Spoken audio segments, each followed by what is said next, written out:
물론 여긴 국민 라디오.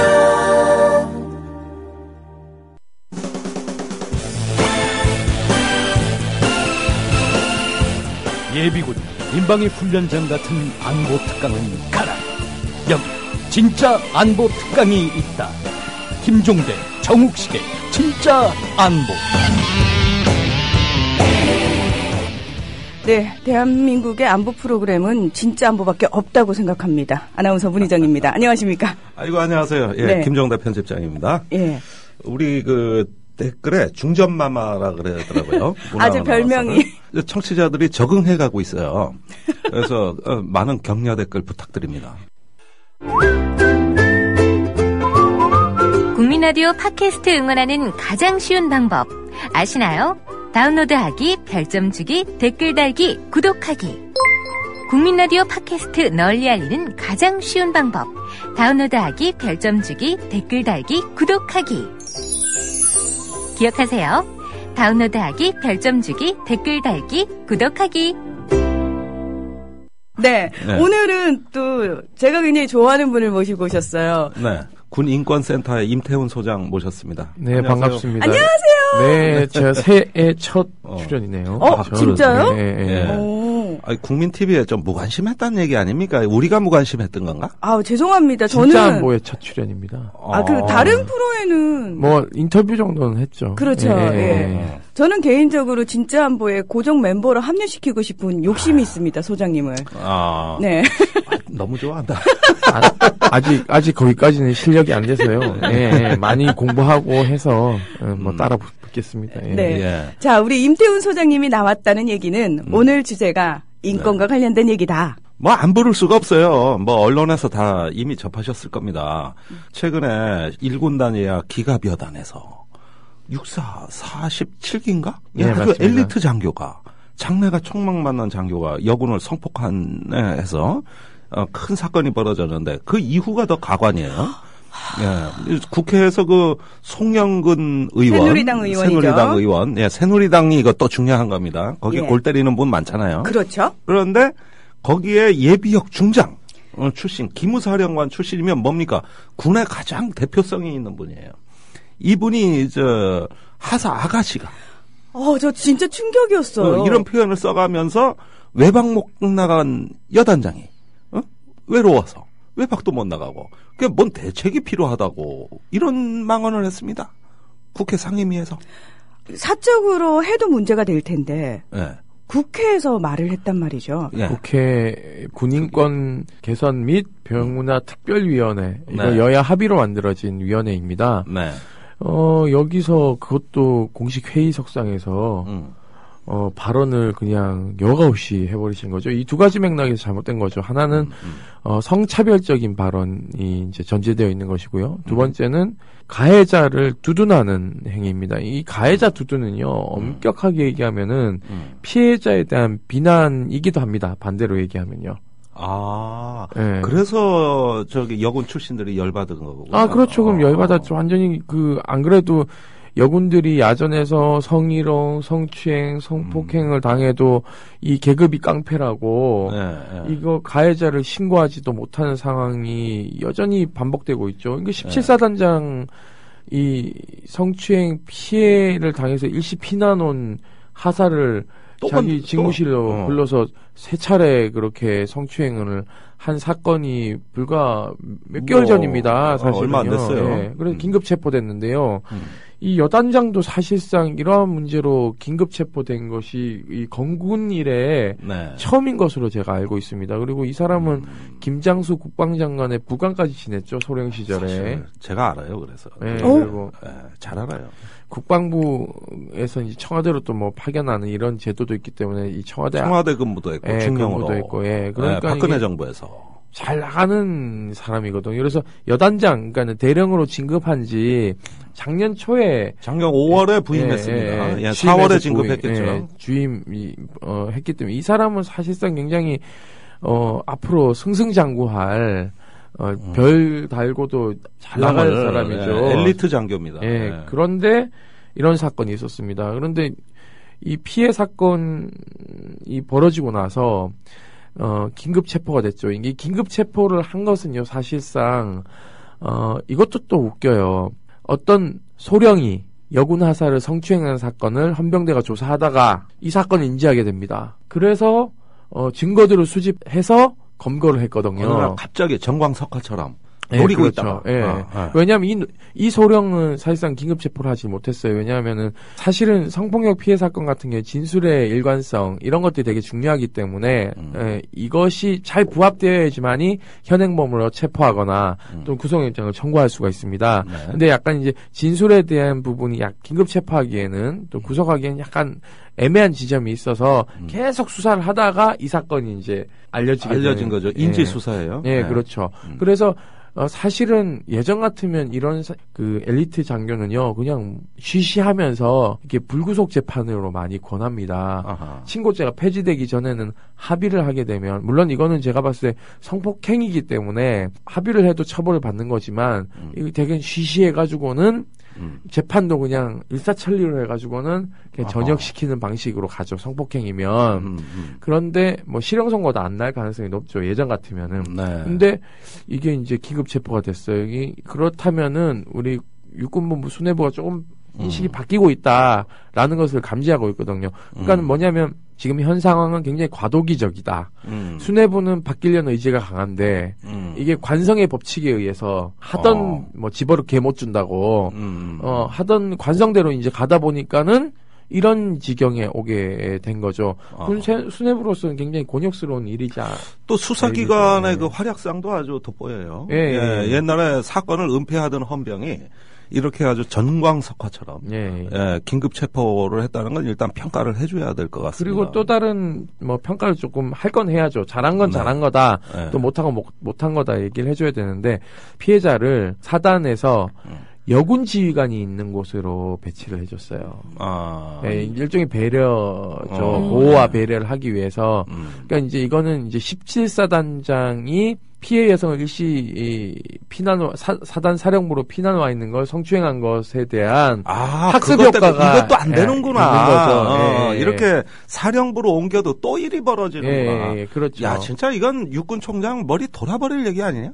그러니까는 사실상 이쪽의 헌병대에서는 굉장히 많이 신경을 썼죠. 사단에서도. 그러니까 저는 이게 17사단장 성추행 사건의 학습 효과라고 보고 있습니다. 그렇기 때문에 이것은 뭐 잘한 것이다라고 칭찬을 해줘야죠. 다른 야전에서도 이런 상황이 발생하면 이러한 그 사례를 준용해서 피해자 보호를 적극적으로 할 수 있는 지휘 감독에 대한 권한을 발휘해야 되는 거죠. 지금 현재로서는 군에서는 성폭력 피해자를 보호할 수 있는 메커니즘이 없습니다. 그러니까 뭐냐면은 답답한 게 우리는 성폭력 피해자 보호에 관한 법률이 있어요.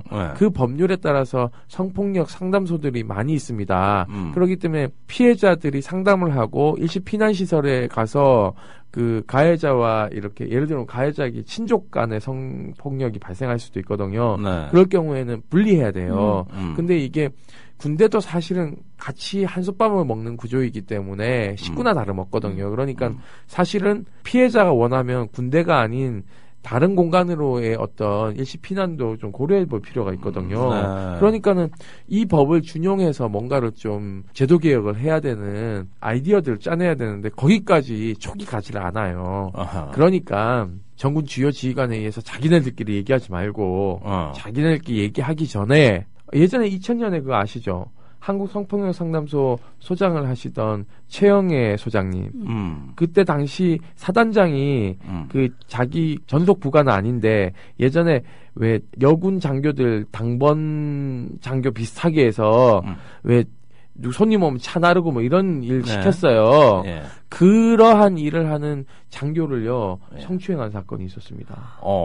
그 사건 때문에 팔칵 뒤집혔어요. 아니 누가 누구를 그러니까 가해자 사단장이 여군 장교를 위관급 여군 장교를 성추행한 거죠. 성추행했다. 네, 그래서 이게 이제 피해자가 성폭력 상담소에다 도움을 요청하면서 이게 이제 세상에 알려지게 되면서 이제 좀 안심이 되네. 난 성폭력 상담센터 소장이 했다는 얘기인 줄 알고 깜짝 놀랐네. 요거 좀 요거 좀 조심해야 돼. 최영애 소장님이 당시에 이제 이 사건이 벌어지면서 국방부 장관이 이제 국방부로 모셨어요. 그래서 네. 전군 주요 지휘관 회의를 합니다. 네. 그래서 국방부 장관 옆에 앉았어? 예, 네. 소장님이 앉고 그때 최영애 소장님 말로는 아니 별이 너무 많아가 눈이 부셨다고 별이 몇 개인지 모르겠다고 자기가 좀 쫄은 거야. 근데 이제 아버님이 네. 군의관 출신이기 때문에 적응이 됐대. 예, 적응이 됐는데 그렇게 많은 별은 자기가 태어나서 처음 봤다고 얘기를 하더라고요. 그때 나온 게 뭐냐면 성군기 지침이 나옵니다. 성군기. 예, 네. 그러니까 그때 성군기라는 단어를 군이 만들어내요. 네. 그로부터 15년이 지났어요. 이와 관련된 회의는 거의 없었습니다. 거의 없었고 그때마다 사후 약방문으로 이렇게 하자 저렇게 하자. 그리고 개인의 일탈로 몰아가는 경우가 굉장히 많았죠. 근데 네. 소장님 잠깐만요. 이렇게 하자 저렇게 하자 성군기 관련해서 이제 육군 측이나 또 군 측에서 이제 발표가 되지 않았습니까? 최근에 이번 사건과 관련해서 2011년에 국방부에서 이제 발표한 내용 중에 하나가 뭐가 있냐면은 그렇게 성추행이나 성폭행을 당했을 때 그 자리에서 거절하지 말고 맞습니다. 뭐 말도 안 되는 그런 내용이 있어서 저희가 경악을 했어요. 거절하지 말고. 그냥 돌려서 얘기하라고. 돌려서 얘기하라고. 그때 얘기해라. 좀 이렇게 조금 불편했습니다. 라는 동영상이 있어요. 동영상이 있어요. 예. 그래서 그거를 이제 일선에 다 내려보냅니다. 그게 2011년입니다. 무려. 뭐 그렇게 오래전 얘기도 아니에요. 네, 맞습니다. 그러니까요. 2011년에 군의 성에 관련된 인식 자체가 그 정도 수준밖에 안 됐다는 겁니다. 네. 사실은 이런 문제가 발생하면은 가까운 헌병대나 군검찰로 신고해라. 또는 외부에 이런 상담기관이 있으니까 법적인 상담기관이 있으니까 상담을 받아라. 또는 예를 들면은 뭐 상담관들이 다 있지 않습니까? 야전에 이런 상담관들에게 고충을 털어놓고 얘기를 해라라고 얘기를 해야 되는데 그렇죠. 그런 얘기는 없고 뭐 지간에게 공손하게 저 그때 좀 불편했습니다. 뭐 이런 식으로 국어책 읽듯이 말도 안 되게끔. 그 의도가 뭐야, 도대체? 의도는 이제 가해자를 봐주고 그것이 전우회라고 생각하는 잘못된 삐뚤어진 생각인 거죠. 그러니까 반항을 해서 이 군기가 물란하고 지휘관인의 권위를 무너뜨리면 안 된다 이 얘기 아니에요, 이게? 그러니까 그런 것도 있고요. 한편으로는 여군 너도 좀 뭔가 잘못하는 거 아니냐라는 알아서 피하지. 전제 조건이 깔고 있는 거예요. 그러니까 너는 항상 그러한 문제에 노출되어 있으니까 네가 알아서 기어라라는 식의 이야기인 거죠. 이게 굉장히 잘못된 겁니다. 아니 그러면 이거 자칫 잘못하면 이런 얘기도 나올 수 있을 것 같습니다. 여군이 되려면 다 줄 생각을 해야 된다. 뭐 이런 말도 안 되는 얘기가 나올 것 같네요. 어서 많이 들어본 얘기예요. 아나운서를 상대로 했던 그런 얘기 같아요. 그것도 뭐 그 유명하신 분 있죠. 새누리당 의원. 근데 이게 여군에도 그대로 적용이 되는데 보니까. 그렇죠. 여군에도 그대로 적용되고요. 여군은 특히 군대라는 메커니즘 자체가 특히 우리 군대는 그렇죠. 상명하복 그러니까 여기 상명하복이라는 건 사실상 지휘관이 전투를 수행하기 위한 권도를 행사하는 걸 얘기하는 겁니다. 네. 근데 여기서는 우리 군이 착각하는 게 모든 것이라고 생각해요. 모든 것. 그러니까 공적인 영역에서만 지휘와 어떤 그 복종, 이거는 이제 군의 본연의 임무 수행을 하는 이건 당연한 거예요. 돌격 앞으로, 그럼 가야지. 차례를 중쇼 하면 해야지. 근데 그게 아니라 업무 외적인 거, 사적인 영역에서도 상명하복이라든가 아니면은 어떤 상하관계가 적용이 됐을 때 이때 골치 아파지는 거 아닙니까? 그러니까 공사의 경계선이 흐릿해지는 순간 이게 막 넘나드는 게 이게 바로 이 지금 우리가 얘기하고 있는 여군 문제의 본질 아닙니까 이게? 네, 그렇죠. 그래서 일단 뭐 성영근 의원의 이제 발언이 사실은 저는 이제 평소의 인식이 언어를 지배하고 있다 이렇게 저는 판단하고 있거든요. 네. 그러니까 그게 그냥 공식 소리에 그냥 막 튀어나오는 겁니다. 자기는 왜 이상한지를 몰라. 네, 그렇죠. 자기 자신 아니 난 당연한 얘기하는데 왜 그러지? 그런데 그 얘기를 하고 나서 해명을 했잖아요. 보도자료가 나왔어요. 그 보도자료가 더 이상해. 아니, 전방에 그런 어떤 거 성 문제, 섹스 문제, 이런 것들에 대한 자기는 대책이 필요하다는 취지였다. 이 얘기인데, 그럼 대책이 뭡니까? 이거 옛날 군국주의 시대에 일본이 종국 위안부 만든 게 이런 논리 아닙니까? 네. 그렇죠. 뭐 무슨 대책 말이야? 군의 룸사롱이라도 차려줘, 그러면? 예전에 있었잖아요. 아니, 지금도 있어요. 계룡대 그거. 코스모스. 지금도 있습니다. 뭐 룸사롱까지는 아니지만. 그런데 이게 뭡니까? 이런 식이면은 군대 그런 거 하나씩 다 만들어 줘야 됩니까? 아, 무슨 아니죠. 대책이냐고 무슨 대책? 이 정권 하의 대책은 이렇게 나오는 거죠. 이렇게 자꾸 문제가 빵빵 터지니까 군대를 해체해야 되는 겁니다. 이 정권은 그렇게 해법을 제시하죠. 늘. 아, 해경도 해체했잖아. 그러니까요. 그러니까. 수학여행 가다가 문제 생기니까 수학여행 없애고요. 예. 그리고 해경이 대처를 잘 못했으니까 해경 없애고요. 예. 자, 군이 문제 빵빵 터뜨리고 있습니다. 이번에는 청와대 쪽에서 군을 해체해야 된다. 이런 해법이 나올 법하지 않나. 아, 그거 좀 나올 법도 한데 왜 안 나오지? 왜 아직 안 그건 나올까요? 안 나올 수밖에 없죠. 왜냐하면 아버지가 군인 출신인데. 아, 그것만 못하는 거야? 예, 절대 못하죠. 그것만 못하는 거야. 아, 자기가 뭐 태생이 어딘데 군사 쿠데타에서 시작한 정권인데. 아버지가 해경이었으면 해경 해체 안 됐겠네. 그럼요. 그렇지. 예. 당연한 거지. 그래서 일단 이제 이러한 문제가 발생하니까 전군에 있는 여군들이 이제 불불 끓었죠. 사실은. 부글부글 끓었어요. 원래가 이제 9월 6일인가 5일이죠. 네. 여군 창설일입니다. 네. 올해가 65주년 된 해예요. 아, 이거 오래됐네. 네, 뜻깊은 해죠, 사실은요. 이제 그리고 여군이 이제 1만 명 시대를 내다보는. 그렇습니다. 예, 그래서 우리 OECD 가입국들을 비교해 보면은 유럽의 독일군 안에 여군이 5.5%예요. 우리가 지금 5%가 맞네. 안 되거든요. 네. 4.한 몇 % 될 겁니다. 네. 그리고 우리 동맹군인 미군이 20%를 넘는 걸로 20%? 알고 있어요. 오. 그리고 우리가 비슷한 직군인 제복 입은 시민인 그 경찰, 네. 경찰도 여경이 10%를 차지하고 있어요.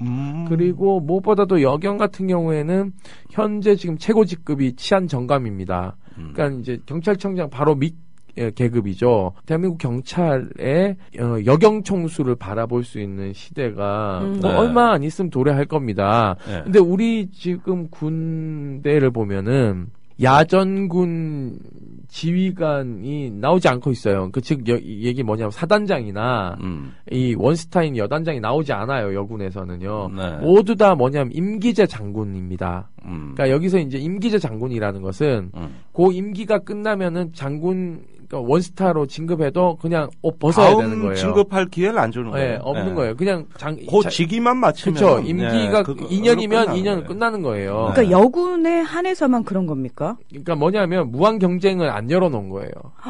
아직은 그렇게 안 돼 있습니다. 예. 그러니까는 이게 사실은 굉장히 성차별적이라고 봐야 되겠죠. 네. 창군 65주년 동안 야전군 사단장이 안 나왔다. 이거는 문제가 있는 겁니다. 사실상 여군 안에서. 근데 사관학교에도 이미 여학생들이 맞습니다. 많잖아요. 예. 아, 경쟁률 세요. 40대 1, 50대 1. 그러면은 지금 그 친구들이 위로 올라갈수록 아, 그땐 달라지겠죠. 이게 잘못된 겁니다. 왜냐하면 경찰대 출신 총수들이 나오기 시작했어요. 네. 근데 모든 여경이 경찰대를 나오지 않았어요. 지금 위에 계시는 분들이. 아. 그렇다면은 이것도 사실상 육사 중심의 사관생도 중심의 진급을 우선시하는 문화가 너무 팽배해 있다라는 거죠. 네. 사실은요. 그렇기 때문에 뭐 경찰하고 단순 비교는 할 수 없지만 우리가 그러한 출신 성분에 따라서 진급을 잘 시키는 네. 이런 구조도 조금 깨야 되는 상황이 발생한 거죠. 그러네요. 숫자적으로 보면은 사실상 사관학교가 숫자가 작잖아요. 네. 엄밀하게 얘기하면요. 그렇죠. 아니, 그러나 위로 올라갈수록 거의 사관학교 출신. 네, 그렇습니다. 예. 그러니까는 이게 육사 순혈주의도 사실상 어느 정도는 저는 좀 극복해야 물론입니다. 된다고 예. 생각하고 요건 있습니다. 군 인사정책 전반에서 매년 나오고 있는 문제 제기예요. 육사 출신의 패권주의를 좀 완화해야 되겠다. 그러니까 이런 부분은 있는 거죠. 알겠고요. 자, 그런데 이런 어떤 노력을 군수 내부가 진행하고 수사기관이 엄정한 처리를 하고 있는 이 와중에 전현직이 육사 출신들이 계속 지금 망언을 하고 있습니다. 이제 전 비공식적으로 들은 얘기는 수도 없이 많아요. 송영근 의원 건은 공개된 거 한 건이고, 지금 최근에 이런 거 이와 관련해서 어떤 얘기들이 나오고 있습니까? 이게 지금 27일 날 군 지휘관 회의를 했죠. 1월 27일. 예. 네. 이와 이제 성폭력 사건이 발생하니까 네. 육군 참모총장 주재하에 회의가 열립니다. 네. 이 회의는 뭐 회의 공간을 하는 게 아니라 화상회의로? 화상회의로 하는 거죠. 이 화상회의에는 육군 참모총장 그리고 1, 2, 3군 사령관 그리고 8개 군단장이 모두 이 네. 화상회의에 참여합니다. 여기서 참여라는 것은 얼굴이 뜨는 걸 얘기합니다. 네. 그러니까 이제 얼굴이 화면에? 화면에 얼굴이 뜨는 사람들이 그 사람들이고 네. 그 외 사단장들은 보고 듣기만 하죠. 발언은 안 하는 거고요. 네. 주요 발언은 그분들이 하는 겁니다. 네. 그리고 기밀실에서 열리는 회의실에는 사단이 있으면 사단 참모들이 쭉 있을 거 아닙니까? 네. 참모들도 다 들어오고 뭐 작전 참모, 군수 참모, 네, 뭐 이런 인사 사람 참모 다 들어와. 군단도 쫙 다 들어오고요. 다 들어오고. 네. 그리고 뭐 참모들만 들어오면 참모들도 따라 들어오는 이제 네. 보좌관들도 쫙 들어오는 거죠. 그러면은 이게 정군에서 몇천 명이 듣는 네. 거죠, 사실은. 네. 이 회의석상에서 그러니까 물론 이 회의의 기조는 이런 겁니다. 참모총장이 성범죄와의 전쟁을 선포한다. 성범죄는 이적행위다. 이런 강한 어조의 규탄성 문구가 서두에 나왔고. 있습니다. 네. 그러니까 이거 뭐냐면 참모총장, 김요한 총장께서는 이거 정말 해결하지 않으면 우리 군이 정말 큰일 나겠다. 큰일 나겠다. 이런 인식으로 회의를 시작합니다. 네. 근데 인천부에서 행동 강령안을 발표한 게 뭐냐면요.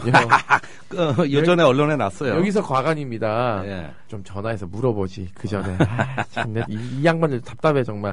아니 병문화혁신위원회에서 그렇게 얼굴 자주 봤는데 전화 한 통해서 이것 좀 어떻습니까라고 물어봤으면은 칼질 좀 해줬을 거 아니에요. 한 손으로 악수해라. 두 손은 안 된다. 두 손은 안 된다. 그리고 관사에는 이성 출입 금지. 그리고 남녀 군인이 한 차에 단둘이 타지 마라. 여군은 걸어와라. 아니 세상에 여군이 상급자이면은 태우지도 못해요. 그러니까. 네, 그리고 아니 이건 공적인 업무 수행인데. 네, 뭐 문을 열어놓고 있어라. 뭐 이런 얘기들이 마구 쏟아집니다. 어떻게 생각하세요, 문화 아나운서? 저 지금 이 얘기가요. 네. 그 군 지휘관 회의에서 나온 얘기가 아니라 마치 아빠가 딸한테 하는 얘기 같은 느낌? 그러니까 집안 내에서나 나올 법한 남자애랑 두 손으로 손잡지 마. 그리고 둘이 얘기할 때는 문 열어놔야 된다. 그냥 그 정도 수준인지 이게 어떻게 공식적으로 나올 얘기입니까? 수준 자체가. 근데 나왔다는 거예요, 지금. 성 관련 사고 예방 행동 강령이라는 이제 안이 나왔는데 여기에 대해서 다행스럽게도 대다수의 군단장들이 브레이크를 겁니다. 이것은 실효성을 담보할 수도 없을 뿐만 아니라 인권 침해 소지가 다분하다라고 해서 제동을 걸어서 다행히 이게 법무의 의견을 회람해서 칼질을 하는 것으로 정리가 됐어요. 다행히.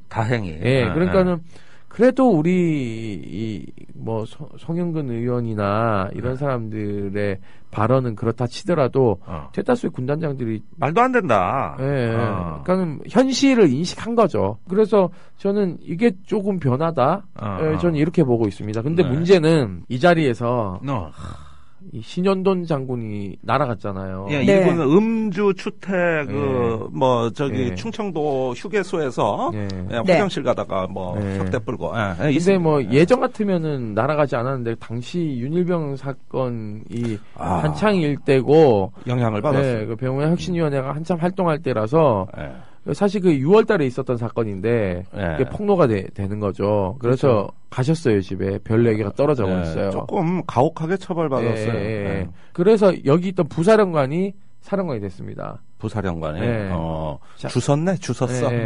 근데 이분이 별을 주수셨군요. 이분이 참 발언이 가관입니다. 여군들도 싫으면 명확하게 의사 표시를 하지 왜 안 하냐? 아니 아까 2011년도에 강령에는 또 그렇게 하지 말라며. 그렇지. 예, 그 홍보 동영상까지 만들어가지고 면전에서 거절하지 말라며. 그래놓고는 피해자에게 책임을 전가하고 피해자를 비난하는 거죠. 그러니까 이게 문제인 게 뭐냐면 1군 사령관이 1군단을 관할하게 되어 있고 자기 부하가 이번에 저지른 거 아닙니까? 11사단 관할해요. 그러면 여기 있는 여군들은 도대체 어떻게 살라는 얘기예요. 이번에 사건 터진 데가 11사단입니다. 예. 이거는 광해의 의미에서 2차 가해에 해당되기도 합니다. 사실은. 그렇죠. 예. 그렇기 때문에 실상 이러한 발언을 한 사람이 결국은 송영근 의원하고 맥을 같이 하는 거예요.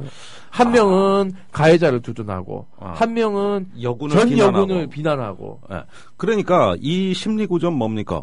아니 자기가 성폭행 당했다는데 아니 싫다고 그러면 됐지. 왜 그 지경까지 너도 이상한 사람 아니냐 이 의미가 여기에 뉘앙스가 느껴진단 말이에요. 이게. 그렇죠. 성군기 문란이라는 표현 자체도 사실은요. 가해자 피해자 공이 같이 비난하는 겁니다. 피해자 너도 문제가 있어. 그 인식 반영을 어떻게 하냐면 우리 아미콜로 전화 오는 거 보면요. 통상적으로 그 국민 TV 안에서도 예를 들면은 선배들이 있을 거 아닙니까? 네. 그러면은 후배 여 PD가 있으면은 이렇게 저녁 시간 되면 밥 사줄게 밥 먹으러 갈까? 그러면 선배 갑시다 그러고 가지. 싫은데 뭐 이게 자기 할 일이 있으면은 뭐 일을 해야 됩니다 이러지. 같이 갈 수도 있는 거 아니에요. 그렇죠. 차 타고 이렇게 가요. 맛있는 거 사줄게. 먹고는 차 한잔 할까? 차 한잔하러 가는 거예요. 그래서 차를 마시러 가야 되는데 으슥한 데로 데려가는 거야. 차를 몰고. 그러고는 허벅지를 막 만지기 시작하면서 막 추행이 시작되는 거예요. 근데 왜 국민 TV를 예를 들어? 예를 들면 직장에서 그렇지. 그런 일이 흔하게 밥 먹으러 갈 수도 있는 건데 근데 문제는 뭐냐면 그 다음 날인가 다음 날 문제 제기를 했어요. 여기에 대해서 법적으로. 네. 그랬더니 비난이 쏟아집니다. 왜 따라가? 어떻게? 왜 그 차를 타냐고. 네가 왜 그 차를 타?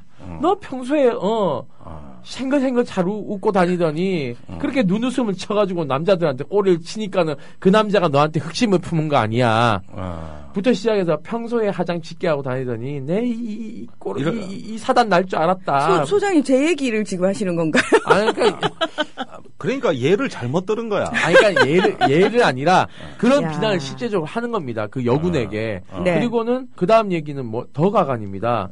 야, 너 유부남인데 걔가 너 지금 가정 파탄을 네가 이런 식으로 하면 안 되지.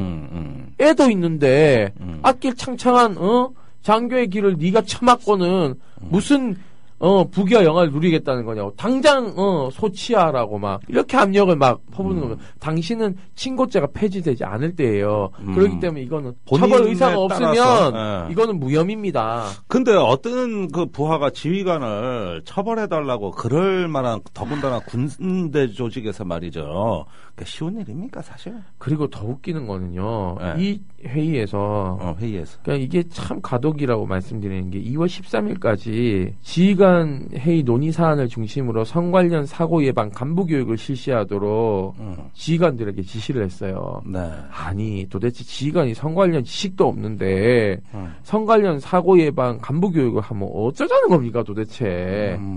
그리고 지휘관 주재하에서 여군 고층 상당관을 동원하든지 뭐 아무튼 지휘 모든 것을 동원해서 여군 하사에 대한 1대1 면담을 실시하라는 거예요. 그러니까 이것도 좀 웃기는 겁니다. 아니, 1대1 면담, 그러니까 전원을. 예, 하사 전원을. 예. 야, 이거 조금 문제 심각해지는데, 이거. 그렇지 않아요? 그러니까요. 이게 지시로 이제 내려가는 겁니다. 내려갔어요. 그래 13일까지 다 완료를 해라. 이게 갖는 의미가 뭐냐면요. 아니 도대체 지휘관이 무슨 전문성이 있어서 면담을 하며 그리고 하사만 피해자가 있을까요? 중사도 있을 수 있고요. 대위도 있을 수 있고, 있을 수 있습니다. 그러면 이건 이런 식으로 할 게 아니라 여가부하고 그러니까 뭐 전문 기관인 성폭력 상담소가 싫으면 여가부하고라도 합동으로 전수조사를 하든지 예를 들면 피해자들이 스스로 찾아와서 이야기할 수 있는 분위기를 마련해야지. 이런 식으로 가면은 쥐잡게 하는 거예요. 그러니까 색출하겠다. 예. 전부 조사해버려. 이런 식이죠. 예. 그러니까요. 그러니까 이런 시스템으로 가게 되면 여군들은 입을 더 다물어 버립니다. 무서워서 말하겠어요? 그렇죠. 일군 사령관은 버젓이 막 여군들 비난하고 있고, 그럼 일군 사령관 지역에서 얘기 안 하는 거면 입 딱 다물어 버리는 거예요. 잘 지냅니다. 이상 없습니다. 그리고 만약에요, 그 지휘관이 가해자면 어떡할 거예요? 가해자가 피해자를 조사하는 거 아니야, 그죠? 아니, 통상적으로 이게 성폭력, 군대 내 성폭력은 권력관계에 의해서 발생하기 때문에 상급자는 항상 조심해야 되는 겁니다. 네, 그렇죠. 네. 아니, 제가 여기 오는데 사단장 출신하고 한 명 통화를 했는데, 이거 어떻게 생각하냐, 내가 물어보니까, 과거의 해묵은 문제가 이제 드러나는 겁니다. 이제 드러나는 거라는 거예요. 그런데 이거는 이제 지휘관하고 부하라는 그 상하 관계에서 말씀하신 권력 관계에서 이렇게 벌어지는 건데 그 권력 관계라는 건 뭐냐면 부하를 소유한다는 뜻이거든요. 공적으로 지휘하는 걸 넘어가지고 그걸 초월해서 인격을 소유한다는 게 문제가 되는 것인데 이런 부분들이 여태껏 군에 만연돼 있던 것이 이제 드러나는 겁니다. 그러니까 육군 총장이 뭐 지시를 내려보내고 조사를 하라 그래고 뭘 하라 그래도 이미 이 안 바뀐 문화, 관성에 의해서 가는 사람들이 이 지시나 이런 것들을 적응을 못 한단 말이에요. 그 문화는 그렇죠. 그대로 유지되거든요. 네. 지하에 강이 흐르고 있어요. 겉에 뭐 이렇게 나무 심고 화단 가꿔봤자 밑에는 안 바뀌는 거라고요. 그게 문제 아니에요, 지금. 그렇죠. 그러니까 이게 사실은 저희가 이제 작년에 군 성폭력 실태 조사를 했지 않습니까? 네. 그 설문조사에서 보면 여군의 90%가 성 관련 피해를 당해도 대응하지 않겠다고 응답합니다. 그러니까 이러한 전제 조건들이 있기 때문에 90%나 대응하지 않겠다는 얘기를 하는 거예요. 그 중에서 47.4%가 소용이 없어서 44.7%가 불이익 때문에 5.3%가 나쁜 평판 때문에라고 꼽았고 피해 여군의 95.7%가 보호받지 못하고 있다고 응답했습니다. 성폭력 피해 사실이 드러났을 때 35.3%가 집단 따돌림을 경험을 했고 23.5%는 가해자로부터 보복을 당한 경우도 있었다고 응답했습니다. 그게 5대2 사건 아닙니까? 그러니까요. 네. 80%의 여군이 군사재판을 신뢰하지 않고 85%의 여군은 군검찰을 신뢰하지 않습니다.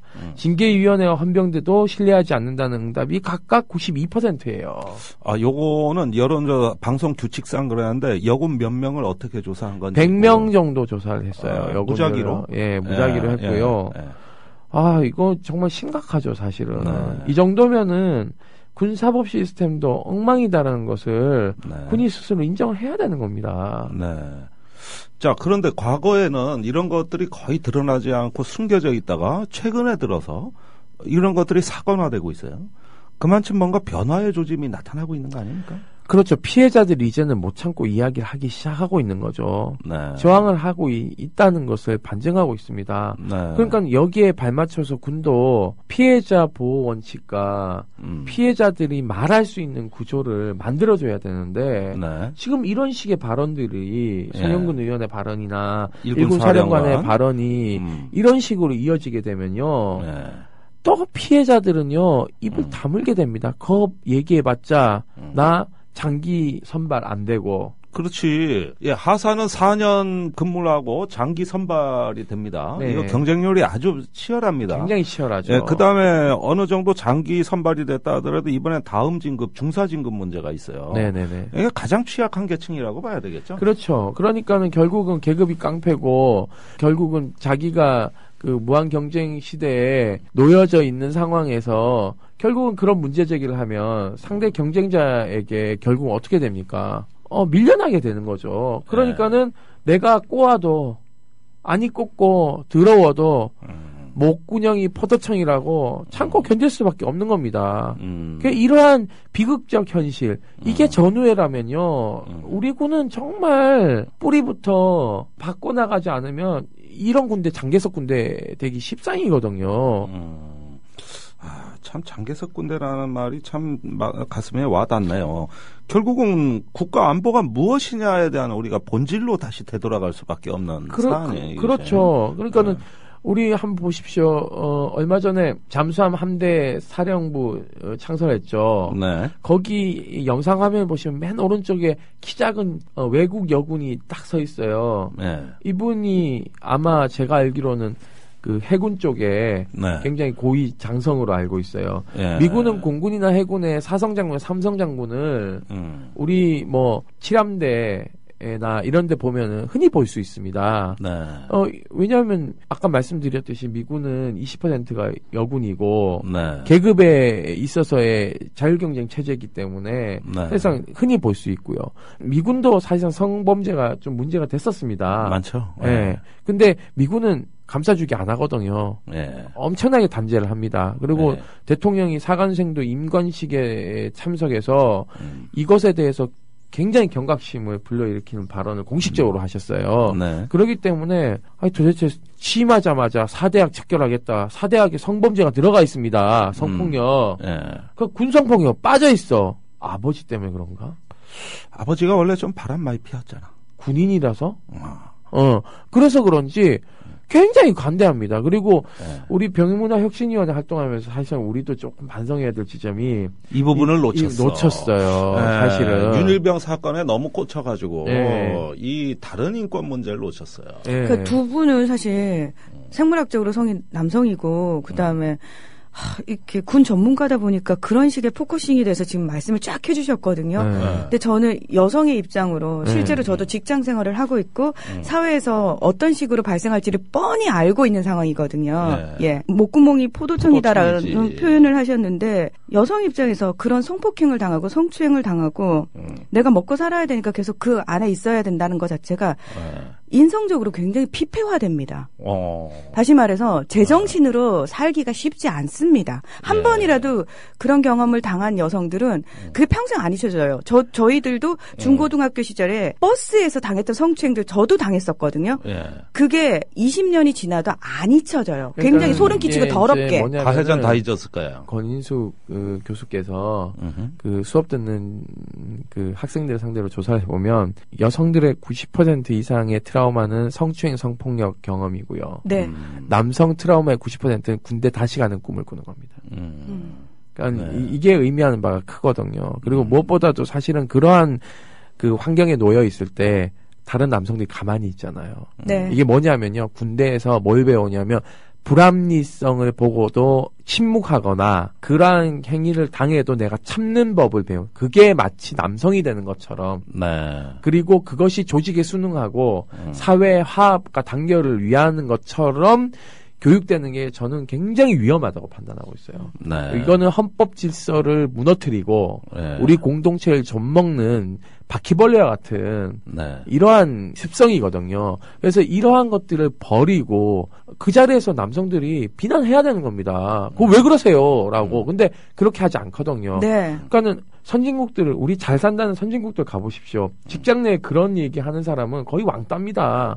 그리고 그것은 CEO가 봤을 때 조직에 능률을 해야 하는 거기 때문에 뭐 성의, 인지적 마인드 이런 거 필요도 없어. 이건 조직의 자율성과 이런 것들을 해야 하기 때문에 기업의 건정성과 기업의 능률을 해야 한다고 생각하기 때문에 아웃시킵니다. 그건 자본의 논리예요, 사실은. 그러니까 자본의 논리도 못 따라가는 게 지금 대한민국 군대라는 거예요. 알겠습니다. 자, 일단 뭐 아쉽지만은 다음 얘기를 또 다음 기회로 미뤄야 될 것 같습니다. 일단 시간이 아쉬운데 점이 가경입니다. 지금 계속 이런 일들이 터지는데 우리는 사건 자체를 중시하는 것이 아니라 그 사건을 둘러싼 군 내외의 의식구조 또 문화 이 부분을 지금 우리가 실체를 보고 있는 거예요. 예, 정말 이 사건 자체뿐만이 아니고 그런 어떤 거대한 집단에서 있는 해묵은 어떤 권위주의의 문화 또 이런 차별 문화 이런 것들에 대해 가지고 우리는 정면으로 지금 전쟁을 선포해야 될 것 같습니다. 그런 사건 자체도 경악스럽지만 그 사건을 대하는 사람들의 인식 자체가 우리 수준이 이거밖에 안 됐구나를 확인하는 것 같아서 매우 씁쓸합니다. 자, 그러면 시간이 있는 관계상 이렇게 1부 순서를 마치도록 하겠습니다. 계속해서 진짜 안보 2부는 정욱식 평화네트워크 대표가 계속 진행합니다. 네, 김종대 편집장님, 임태훈 소장님 오늘 고맙습니다. 감사합니다. 네, 감사합니다.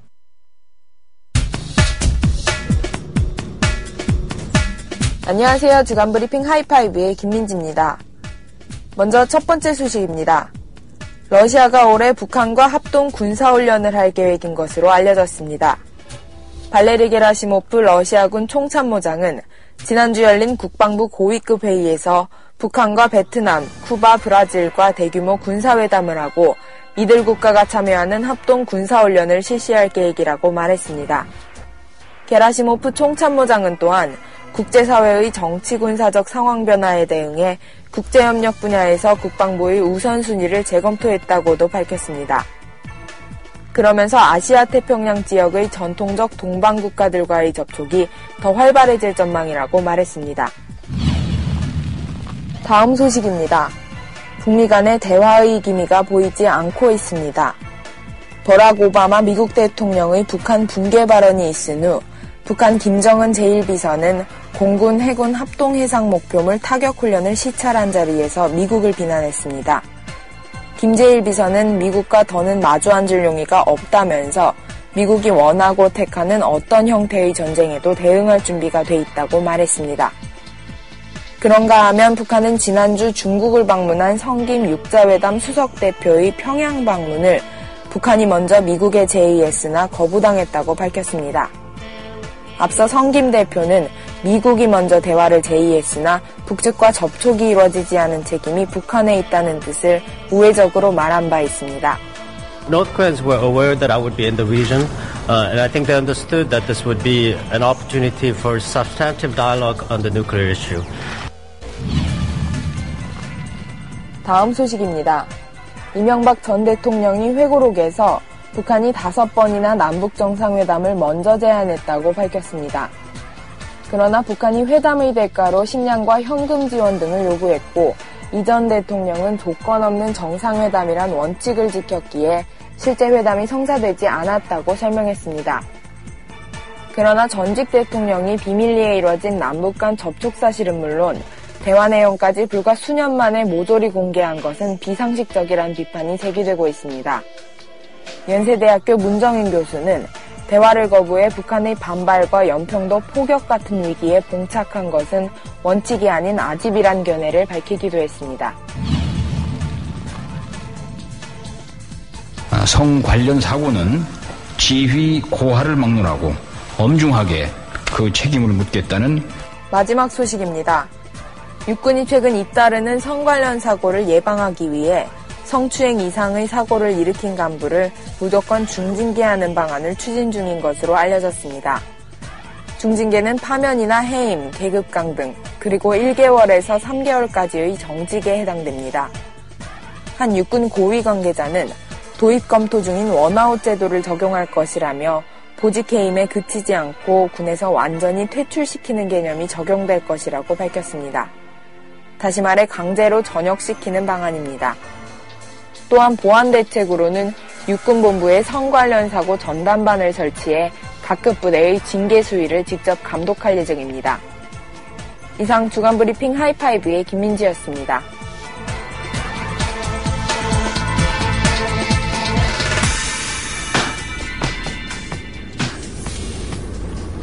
네, 청취자 여러분들 안녕하십니까? 김종대 정옥식의 진짜 안보 2부 순서 시작하겠습니다. 저는 진행을 맡고 있는 평화네트워크의 정욱식이고요.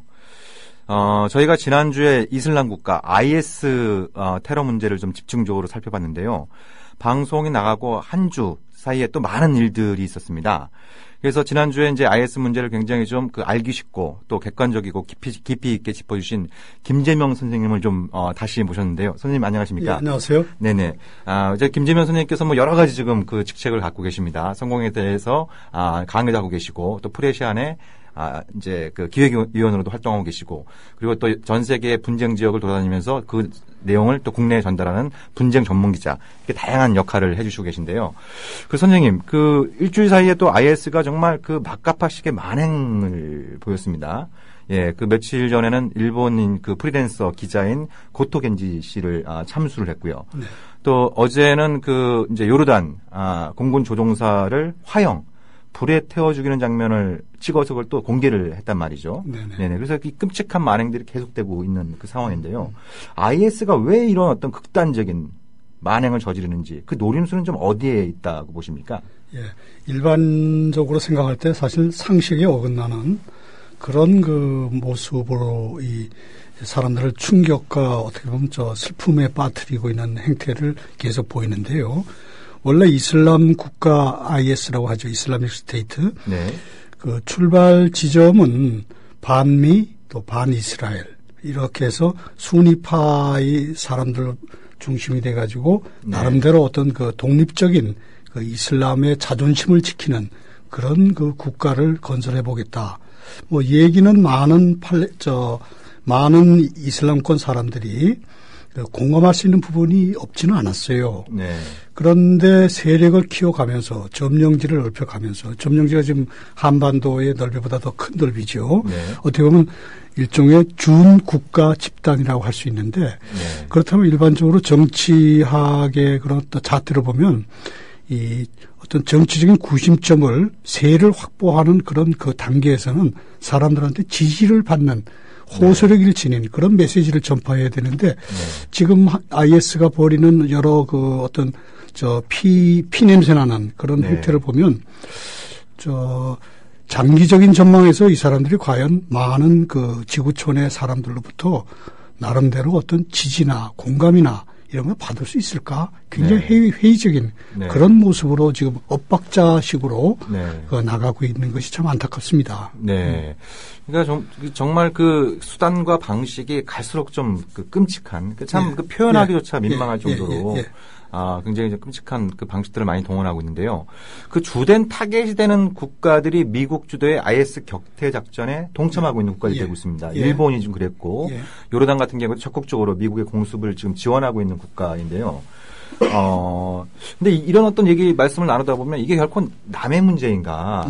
한국 역시 미국의 아주 중요한 핵심적인 동맹국이고, 뭐 과거에도 이제 이라크 파병 과정에서 김선일 씨가 참수당하는 그런 어떤 또 끔찍한 일이 벌어지기도 했습니다만, 또 이제 그럼 이게 남의 일이 아니다고 한다면 도대체 한국은 이 IS 문제에 대해서는 어떻게 대처하는 게 좀 바람직하다고 보시는지요? 예, 한국이 미국과는 이제 혈맹 관계에 있다고 이제 흔히 얘기를 하죠. 그래서 한국과 미국은 동맹 관계고 또 일본과 미국도 마찬가지로 동맹 관계고 일본의 그 두 사람이 이 일주일 상간으로 이렇게 참수를 당한 걸 보면 결국 한국인도 만일에 IS의 어떤 그 표적이 된다고 할 때는 결코 자비나 관용을 바라기는 어려운 뭐 그런 모습으로 예상이 되는데요. 결국은 IS가 국제적인 고립을 불사하고 그렇게 그 어떤 정상적이지 못한 그런 어떤 살육을 감행한다면 도대체 왜 그럴까? 사실은 이것도 상식적으로는 사실 이해가 안 되는 부분인데요. 세력을 확장하는 과정에서 예전에 아프가니스탄의 탈레반 정권이 있지 않았습니까?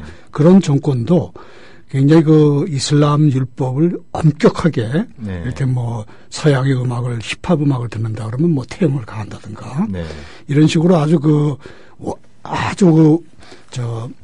엄격한 이슬람 율법으로 일종의 공포 정치처럼 그렇게 사람들을 다스렸는데요.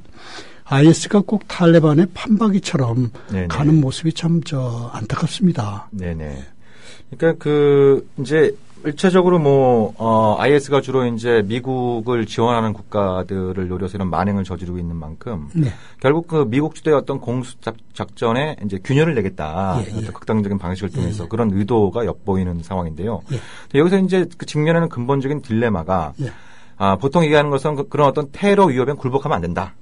그런 어떤 이제 주장이 있고 다른 한편은 그 무엇보다도 국가의 가장 기본적인 측면은 국민들의 생명과 안전을 지키는 거다. 이런 어떤 이제 이 양극단 사이의 어떤 이제 이 딜레마가 있지 않습니까? 그런 딜레마로부터 좀 우리가 좀 지혜롭게 이 문제를 접근하기 위해서는 좀 우리 정부가 구체적으로 좀 어떤 태도를 보이는 게 중요할까요? 그 부분은 이제 일본을 거울로 삼아야 된다고 보는데요. 일본의 아베 신조 정권이 우파적인 그런 때로는 또 구우파적인 그런 모습을 보이지 않습니까? 그래서 아베 총리가 지난 1월 달에 이집트에서 그 연설을 하면서 그 이슬람 국가의 테러에 맞서서 이 국제연합군을 돕기 위해서 우리 2억 달러를 지원하겠다. 이런 발언을 했는데 결과적으로 그 발언을 사실 신중하지 못했고 그 발언이 IS로 하여금 일본은 우리의 적이다. 이런 확실하게 각인을 시킨 부분이 있는데요. 앞으로 한국이 이 중동에서 일단 우리는 중동 석유를 한 80% 이상 해마다 수입을 하는 그런 상황이고요.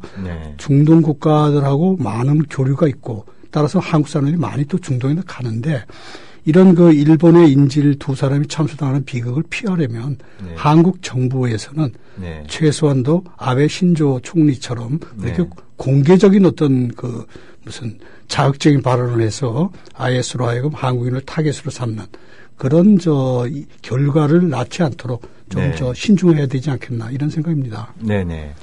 그 IS 문제를 좀 잠시 좀 이제 짚어봤는데요. 사실 오늘 본 주제는 좀 그 이란 핵 문제로 좀 제가 선생님께 좀 부탁 말씀을 드렸는데요. 사실 그 국내 언론에는 거의 소개가 안 되고 있습니다만 외신 보도를 보면 이란 핵 문제가 뭐 IS 문제, 우크라이나 사태와 더불어서 가장 많이 다뤄지고 있는 그 문제이고 그리고 이게 어떻게 보면 많은 사람들이 지적하는 것처럼 21세기 그 유라시아 지정학의 가장 핵심적인 문제다라고 할 정도로 굉장히 이제 국제사회의 주목을 받는 문제인데 정작 우리는 별로 이 문제를 좀 안 다루는 것 같아요. 그래서 이란 핵 문제를 중심으로 해서 미국, 이란, 이스라엘 관계 또 이것이 중동 분쟁과 어떤 관계가 있는지 이런 문제들을 좀 짚어볼 필요가 있을 것 같은데요. 먼저 선생님 IS 얘기가 방금 전에 나왔으니까 그러니까 뭐 미국을 비롯한 서방 세계 일각에서는 IS를 격퇴하기 위해서라도 이란과의 협력, 관계 개선을 추구해야 된다. 이런 이제 제안들이 좀 나오기도 하는데요.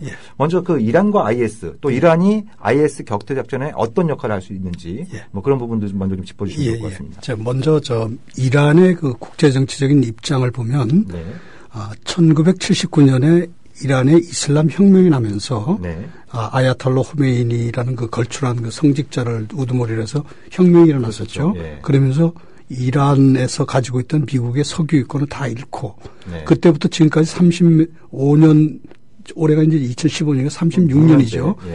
미국과 이란은 외교 관계가 단절된 그야말로 국제사회의 어떤 그 왕따 당하는 그런 모습으로 이란이 지금까지 이어져 왔죠. 그런데 지금 IS 그 이슬람 국가와의 그 미국이 벌이는 이른바 테러와의 전쟁에 이란이 동참하는 그런 모습으로 지금 현상을 보면 그런 모습이죠.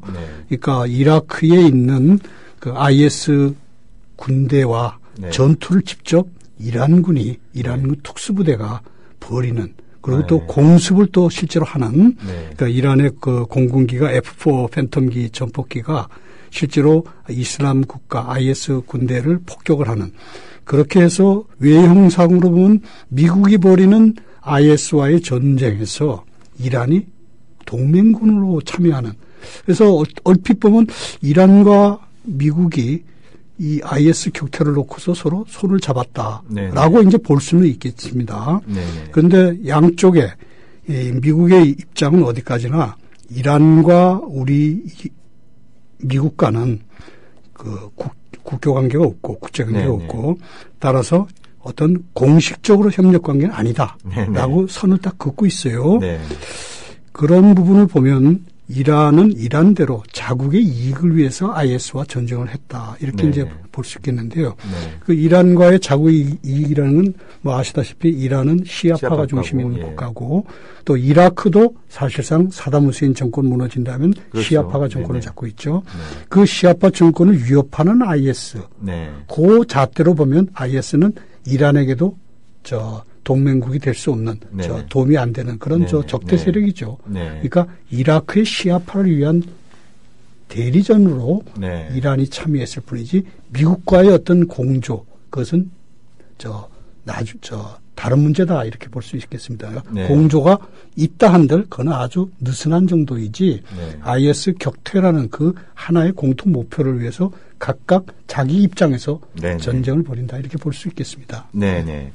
그 참 흥미로운 것 대목 중에 하나가 이란 이라크가 1980년대에 8년 동안 전쟁을 벌였었죠.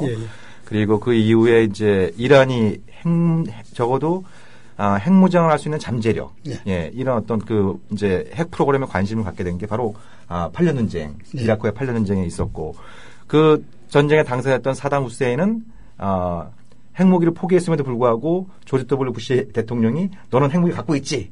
그렇게 이제, 그런 어떤 혐의를 가지고 결국 제거를 했고, 그 전쟁 이후에, 이란과 이라크가 굉장히 좀 그 급속도로 가까워지고 있는 그런 굉장히 역설적인 상황이 중동에서 벌어지고 있는데요.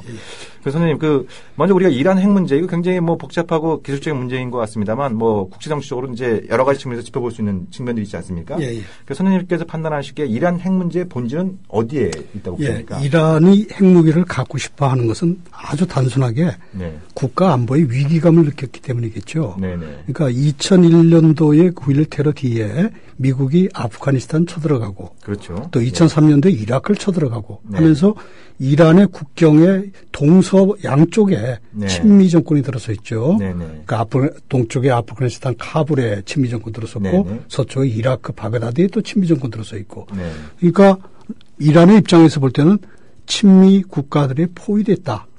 그것을 돌파하는 가장 효과적이고 유일한 수단은 핵무기다.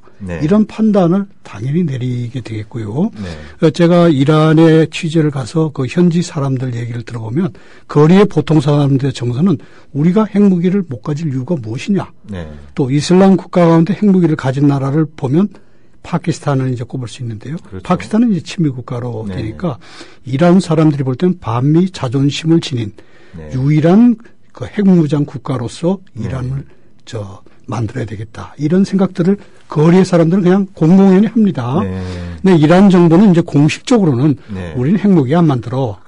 우리는 원자력을 평화적으로 이용할 것이다. 네. 왜냐하면 석유라는 건 어차피 땅속에 유한하게 묻혀있는 그렇죠. 예. 언젠가는 고갈될 것이니까 그 대체 에너지로서 원자력을 개발하는 것이지 네. 핵무기는 아니야. 네. 이거는 이제 이란의 공식적 입장이고 누구나 다 아는 하여튼 임금님이 빨가벗었다고 그러면 네. 네. 그걸 다 알지만 빨가벗었다는 말을 못하는 것처럼 네. 이란의 목표는 핵무기 개발인데 네. 그걸 정부의 공식 입장은 원자력의 평화적 이용이라 그러고 네. 거리의 정서는 우리 핵무기 못 가질 게 뭐야 이렇게 얘기하니까 네, 네, 네, 약간 좀 엇박자는 있지만 네. 큰 틀에서 보면 이란은 핵무기를 갖는 것이 지금의 네. 안보 위기를 돌파하는 네.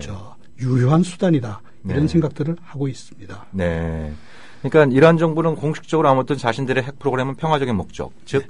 전력 생산과 의료용이다. 예, 이렇게 예. 이제 일관되게 주장을 하고 있습니다만 그래서 이제 현장을 다녀오신 분의 이 목소리가 중요한 게 예.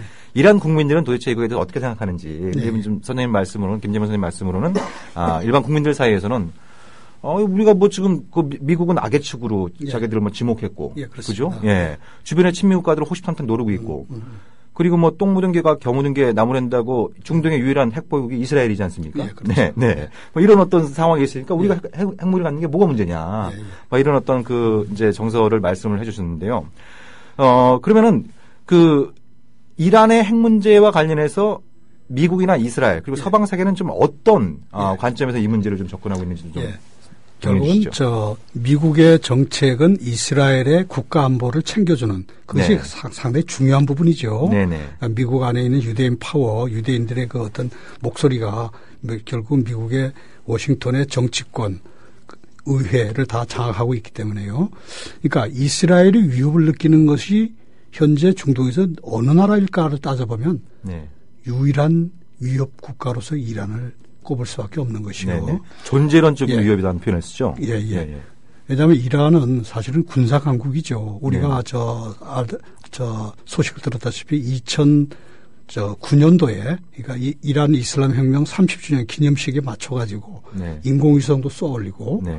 그리고 사정거리 한 2,000km 되는 그 샤브 3 미사일도 개발하고 네. 결국은 이스라엘이 이란의 이 장거리 미사일 사정권 안에 들어와 있고 네. 만일 그 개발한 미사일에다가 핵탄두만 장착을 한다면 이스라엘이 네. 이란의 핵 공격을 받을 수 있겠다라는 네. 것이 이제 이스라엘이 느끼는 위협인데요. 네. 그건 사실 국제정치학자들 많은 사람들이 그렇게 지적을 합니다. 이란의 정치가들이 미치광이가 아닌다면 또라이가 아닌다면은 네네. 어찌 이스라엘을 향해서 핵무기를 쏘겠나. 한 발 쏘면 이란이 당할 그 보복의 생각을 해야 되는데 네. 결국은 그런 그 합리적인 판단으로는 도저히 이란이 이스라엘 향해서 핵무기를 쏠 수는 없을 것이다. 네. 이건 이제 우리가 다 공감하는 부분인데요. 그래도 이 국제사회에서 이란에 대해서 핵무기를 개발하지 말라고 하고 또 유엔에서 거듭 한 4번 그 경제 제재를 가했죠. 그렇죠. 그것의 뒤에는 결국은 이스라엘 유대인의 입김이 네. 미국을 지배하고 있는 상황에서 네. 국제사회가 따라가는 네. 따라서 이란 사람들이 볼 때는 유대인들이 결국은 우리를 이렇게 옥죄고 경제 제재하면 결국은 원유 수출도 제대로 못하고 네네. 결국 인플레도 많고 실업률도 네. 높고 네. 여러 가지가 어렵죠. 그렇죠. 그래서 이란 사람들의 그 유대인을 향한 어떤 눈길은 매우 원망하고 또 아주 날카롭습니다. 네. 네. 네. 그러니까 지금 이스라엘 말씀도 해주셨습니다만, 그러니까 뭐 우리가 조금 더 짚어볼 기회가 있겠습니다만, 예. 어떤 미국의 이중잣대 이게 참 근본적인 문제로 지적되지 않습니까? 좋은 말씀입니다. 그러니까 이스라엘이 60년대부터 이제 핵무기 개발을 추진을 했고, 뭐 케네디 행정부도 알고 있었고, 존슨 행정부도 알고 있었고, 결국 닉슨 행정부가 이스라엘의 핵무장을 묵인하는 방조하는 그 조건으로 이스라엘이 NCND, 그러니까 자신들이 핵무기를 갖고 있다는 것을 확인도, 부인도 하지 않는 그런 정책을 요구해서 이제 그걸 주고받는 식으로 이렇게 하지 않았습니까? 예. 그랬던 미국이 이란의 어떤 그 핵 개발은 뭐 길을 쓰고 지금 막으려고 하는.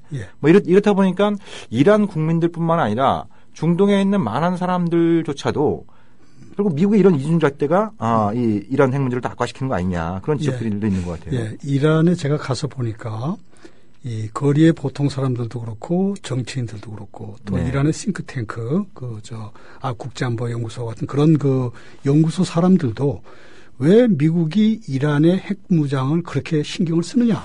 이란과 미국은 엄청난 거리가 있죠. 대서양을 사이에 두고 결국은 이란이 지적하는 바는 미국의 이란 압박은 이스라엘 때문이야. 그럼 이스라엘이 그러면 핵무기를 없는 그런 평화로운 어떤 국가인가? 평화지향적인 국가인가? 또 그것도 아니지 않습니까? 그렇죠. 중동에서 유일한 핵무장을 하고 있는 나라고. 그렇기 때문에 이란 사람들은 미국의 이중잣대, 이란만 압박하고 악의 축으로 이스라엘은 도대체 우리가 뭐 신문지상에서나 어떤 언론 방송에서 이스라엘이 핵사찰 받았다 또는 받아야 한다 이런 얘기를 어디선가 들려오지도 못하고 그런 기사를 못 보는 거죠. 그렇죠. 그러니까 미국 어디 의회 정치 어떤 정치인이 또는 미국의 어떤 신문사 칼럼니스트가 이스라엘도 핵사찰을 받아야 한다. 핵 투명성을 확보해야 된다. 이런 얘기를 하지 않고 그것을 기사화 안 되는 거는 결국은 유대인들의 힘이 워낙 강하고 미국 안에서. 그래서 이스라엘이 미국의 정치권뿐만 아니라 대외 정책을 다 주무르고 있고 그것으로 우리가 이란 사람들이 생각할 땐 우리는 피해자야. 미국의 이중잣대의 피해자야. 이렇게 얘기를 하는데요. 또 이란 사람이 또 이런 얘기도 합니다. 우리는 핵 문제, 핵 개발을 당장 만들려고 그러지는 않을 거야. 이스라엘을 보면 이스라엘은 뭐 아시다시피 200개 또는 300개 정도 핵무기 가지고 있다고 그러죠. 쟤네들 저렇게 200개, 300개 가지고 있지만 써먹지도 못하고 그냥 갖고 있기만 하고 돈 만들고 유지비용 그리고 핵무기 가지고 있다고 욕만 먹잖아. 그러니까 우리는 그런 바보짓은 안 하고 언제든지 필요하면 핵을 만들어낸다. 그러나 그 기술만 축적하겠다. 만들지는 않겠다. 이런 입장을 또 좀 보이기도 합니다. 그걸 이제 흔히 일본 모델이라고 뭐 얘기를 하는데요. 일본이 뭐 아시다시피 핵 처리 공장도 처리 공장도 가지고 있고 상당히 그 플루토늄 축적량이 많지 않습니까? 그래서 우리는 일본을 모델로 삼아서 핵무기 만드는 기술물을 우리 축적하고 있지. 북한처럼 밀어붙이기로 하거나 또는 뭐 리비아처럼 리비아의 카다피가 그 2011년도에 아랍의 봄 때 죽기 전에 뭐 핵 개발을 하려다가 다 이걸 우리 뭐 안 하겠다 그러면서 완전히 그렇죠. 2003년도에 항복 선언을 했죠. 이제 그런 것처럼 바보짓은 또 안 하겠다. 결국 우리 국가 안보를 위해서는 우리는 자주 국방을 위해서는 핵을 개발해야 되고 또 핵이라는 걸 갖는 것은 일종의 국가 주권에 해당하는 거니까 이러쿵저러쿵 남들이 간섭할 필요는 권한은 없다. 그리고 이스라엘 보면 NPT 핵 확산 금지 조약 가입도 안 했죠. 그렇죠. 그래서 IAEA 국제 원자력 기구 사찰도 안 받고 우리는 NPT도 이란 말씀이죠. 그렇죠. NPT도 가입돼 있고 IAEA 국제 원자력 기구의 사찰도 성실하게 받는데 왜 우리가 이렇게 난리냐. 이렇게 불만이 사실 굉장히 높습니다. 그러니까 우리 청취자 여러분들의 좀 이해를 돕기 위해서 좀 더 이렇게 그 첨언 말씀을 드리면요. 사실 그 핵이라고 하는 게 그 의도도 굉장히 좀 이중적인 측면도 있습니다만 기술 자체가 이중 농도이지 않습니까? 그러니까 지금 그 선생님 말씀을 좀 더 이렇게 풀어서 그 말씀을 드리면 그러니까 이란이 원하는 거는 핵무기를 개발하는 것도 아니고 그렇다고 핵무기를 아예 개발할 수 없는 그런 상태도 아닌, 그러니까 이제 뭐 그걸 국제정치용어로 이제 브레이크 스루 케이퍼블리티라고 하지 않습니까? 이쪽에 이제 돌파 능력. 그러니까 핵무기를 만들겠다고 마음 먹으면 한 6개월에서 1년 사이에 핵무기를 만들 수 있는 그런 어떤 잠재력을 갖겠다. 뭐 이런 거고 이게 지금 당장 문제가 되고 있는 게 바로 우라늄 농축 기술이지 않습니까? 그러니까 우라늄 농축이라고 하는 것이, 이제 저농축. 그러니까 대충 한 33%에서 5% 정도로 이렇게 농축을 한 것은 원전의 핵 연료로 사용이 되고 이걸 갖다 90% 이상으로 농축을 해버리면 핵폭탄의 원료가 되는 이제 그런 어떤 대표적인 이중농도 기술인데 이 우라늄 농축 기술을 프로그램을 이란이 어느 정도 수준에서 갖고 있어야 되느냐 이게 지금 이제 이란 핵협상의 지금 핵심적인 쟁점이 되고 있는 이런 어떤 상황인데요. 그래서 작년에 이 국제사회에서 일단 유엔의 안보리 상임위석 5개국, 네. 미국, 영국, 러시아, 프랑스, 중국 이 5개 나라하고 독일. 그래서 흔히 이제 5개 안보리 국가를 P5라고 그러죠. 예. 거기다 플러스 1. 그게 이제 독일. 그 독일과 그 6개 나라가 이란과 핵 문제에 관련한 협상을 하면서 내년도 그러니까 딱 6개월 뒤에 이란의 핵 문제를 타결하자. 그러니까 지금 올해 6월 30일이 최종 시한이고, 그렇죠. 3월 31일까지가 중간 이제 일종의 중간 합의 시한 이렇게 그래서 되어 이제 있죠. 그때 합의한 바로는 중간에 이제 잠정적으로 합의한 바로는 우라늄 농축을 5% 이상 하는 거는 하지 말자.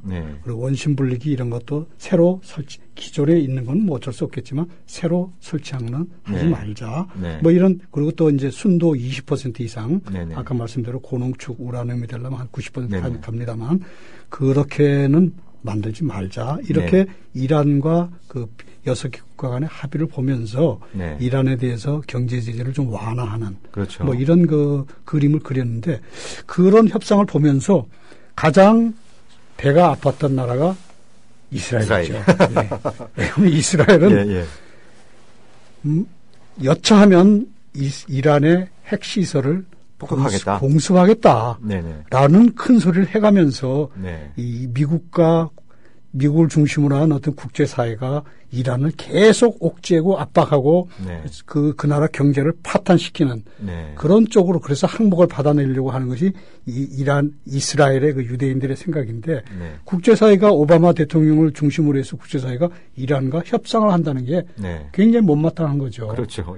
그래서 어떤 형태로든 이제 내년 올해 여름입니다만 국제사회하고 이란하고 아주 극적인 타결이 있을지 없을지 그건 우리는 아직 두고 봐야 되겠습니다만 그거를 깨기 위해서 회방 놓기 위해서 이스라엘이 뭔가 군사적인 어떤 긴장을 일으키지 않겠나 하는 뭐 그런 우려도 있습니다. 근데 그 걱정을 하는 거는 그렇게 되면 중동 석유가 물가가 불안해지고 그렇죠. 한국 경제에도 또 안 좋고 직격탄을 맞이할 수 있고 이게 결코 남의 문제가 아니라는 게 이런 대목에서도 확인될 수 있는 건데요.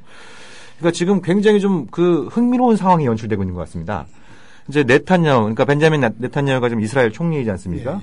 이제 3월 초에 미국 워싱턴을 방문할 예정인데요. 그 초청 주체가 미국 정부가 아니라 미국 공화당이에요. 그래서 이스라엘 정상이 미국 의회에 가서 좀 연설을 하겠다 예정이고 그에 대해서 버락 오바마 미국 대통령은 그런 식으로 오면은 난 만나지 않겠다. 이렇게 지금 해서 굉장히 좀 그러니까 외국의 국가 수반을 초청했는데 그 초청 주체가 하나의 정당이고 그 방문한 외국 정상을 그 해당 국가의 정상이 만나주지 않겠다. 뭐 이런 어떤 상황이어서 굉장히 지금 오바마와 네탄야후 사이에 이제 또 공화당 이 3자 사이에 그 미묘한 어떤 3자 관계가 형성이 되고 있는데요. 그 선생님께서 이 보시기에 그러니까 네탄야후와 오바마의 갈등은 오바마 뭐 당선 직후부터 있지 않았습니까? 그래서 네탄야후와 오바마의 갈등을 좀 어떤 각도에서 좀 우리가 이해할 수 있을까요? 오바마 대통령은 이제 일기간이 지금 이제 재선이 됐으니까 2기죠. 근데 아시다시피 오바마 대통령이 1기 초반에 그 노벨 평화상을 받았죠. 그렇죠. 2009년도에. 임기 첫 해. 그러니까 사람들이 오바마 대통령이 노벨 평화상을 받았으면 뭔가 잘 했던 일이 있어야 되는데 사실 떠올리는 것보다는 그 당시에는 오바마 대통령이 이라크하고 아프가니스탄 전쟁 중인 그런 상황이었죠. 그래서 사람들이 얘기하기를 국제정치 관련 전문가들도 얘기하기를 오바마 대통령이 노벨상을 받은 건 미리 백지수표를 먼저 받은 거다. 선물로 받은 거죠. 선물로. 결국은 오바마 대통령이 해야 할 일 중에 중요한 과제 하나는 이란 핵 협상도 이거 잘 마무리돼야 되겠지만 이스라엘 팔레스타인 문제 그렇죠. 평화를 가져오는 그 중동 평화회담을 잘 성사시키는 그것이 이제 오바마한테 주어진 하나의 숙제라고 볼 수 있는데요. 그렇게 하기 위해서는 이스라엘이 정착촌을 확장하는 거 이런 거 다 막아야 되거든요. 그래서 이스라엘 정착촌 건설 하지 마라고 오바마 대통령이 네탄야후를 굉장히 일기 때 좀 압박하다가 오바마 대통령이 좀 정신을 좀 차렸죠. 내가 이스라엘을 압박하면은 미국의 유대인들 표와 돈이 다음 재선 것 때 다시 나한테 올 수 있을까? 이런 그 사실은 스미지 걱정이 들었을 것 같습니다. 그래서 그 후에 네탄야후하고 굉장히 얼음장처럼 차던 관계가 조금 완화가 됐다가 네. 지금 다시 2기 대통령이 된 상황에서는 네타냐후 사이가 안 좋죠. 네네. 그래서 저 생각으로는 오바마 대통령이 노벨상 미리 받은 그 값을 좀 하고 네. 퇴임을 하려면 네. 이스라엘을 좀 압박해서 네. 이스라엘로부터 양보를 많이 받아내서 이 팔레스타인의 어떤 독립국가를 만들어주는 어떤 디임돌을 만들어 놓고 네. 또 이란의 핵 문제도 좀 잘 타결하고 네. 그래서 이란 사람들의 자존심도 살려주고 네. 그러면서 핵 문제 위기도 좀 벗어나고 네. 뭐 원론적으로는 뭐 핵이라는 건 폐기가 되는 게 전면적으로 폐기가 돼야 되는데 뭐 이란 사람들 생각에는 이스라엘도 가지고 있고 미국도 가지고 있고 그럼요. 네. 뭐 그런데 왜 우리는 못 가져 하는 그런 생각을 하게 되면 그건 사실 네. 형평성에서도 문제가 있고 네. 그래서 아시겠지만 올해 5월달에 뉴욕에서 그 핵 확산 금지 조약 NPT 그렇죠. 그 중간 평가 회의가 있죠.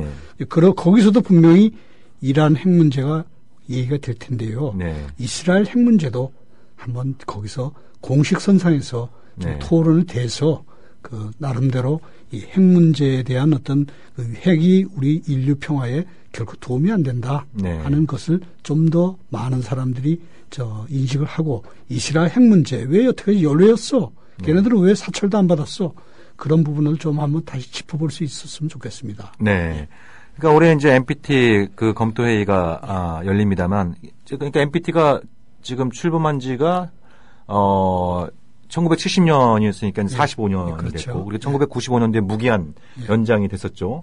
그때 무기한으로 연장이 될 때 이스라엘 핵 문제를 포함한 중동 비핵시대 문제를 다루겠다. 이게 이제 굉장히 중요한 합의 사항이었습니다만, 화장실에 들어갈 때와 나올 때 생각이 달라진다고 무기한 연장 딱 되니까 미국이 입 싹 닫고 있는 상황입니다. 그래서 그 미국은 NPT 회의장에 저도 이제 몇 번 가봤습니다만 미국을 비롯한 서방 국가들은 북핵, 이란 핵 주로 요걸 다루고 NGO들은 미국 핵, 이란 핵, 이 문제를, 이스라엘 핵, 이 문제를 좀 많이 다루는 이런 어떤 양상들도 보여주고 있는데요. 근데 이제 선생님 말씀대로 이게 좀 어떻게 좀 잘 해결됐으면 좋겠는데, 이거, 그러니까 이스라엘도 이스라엘입니다만 미국 의회 공화당은 또 민주당 일부 의원들도 이게 보통 이제 이게 발목 잡기 위해서 굉장히 좀 혈안이 되어 있어요. 이런 부분들이 결국 그 유대인들의 어떤 미국 정계에서의 로비 능력 이런 것과 이렇게 밀접하게 연관되어 있다고 봐야 되는 건가요?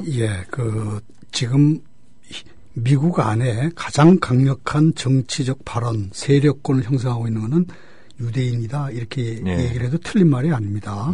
그래서 미국의 대외 정책에서 이 원조를 가장 많이 받는 나라가 또 이스라엘이고 아프리카나 아시아의 가난한 나라들보다 이스라엘이 훨씬 더 원조를 많이 받죠. 해마다 30억 달러의 군사 원조를 그냥 거저 받으니까요. 그래서 미국 안에서도 사실 다른 목소리가 나오죠. 미국의 어떤 미국의 국가 이익이 이스라엘 국가이라고 과연 합치하는 거야? 미국의 대정책이 과연 이게 이스라엘에게만 이익을 주지 오히려 미국에게는 불리한 거 아니야? 이런 얘기들이 이제 나오는 상황인데요. 그렇죠.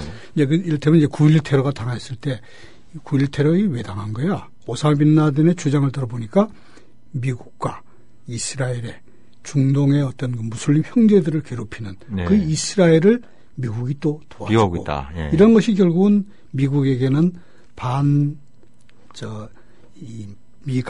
정서, 반미 감정이 전 세계적으로 특히 중동에서 일어나는 그것의 그 뿌리는 결국은 이스라엘에 있구나.